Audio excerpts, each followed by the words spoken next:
మాతను సేవించే గొప్ప చరితల గొల్ల వాళ్ళం కొమురవెల్లి మల్లన్నను నమ్మి కొలిచే యాదవులం గోమాతను సేవించే గొప్ప చరితల గొల్ల వాళ్ళం కొమురవెల్లి మల్లన్నను నమ్మి కొలిచే యాదవులం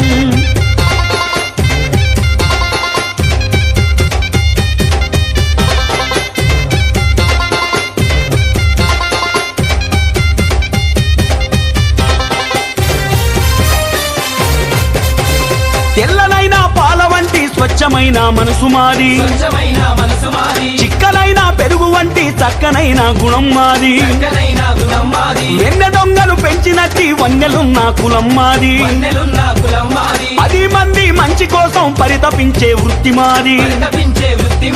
ఎన్నెన్నో తెగలు ఉన్నా తెగింపున్న కులం మాది ఎంతమంది ఎదురుగున్నా బెదురు ఎరుగని బలం మాది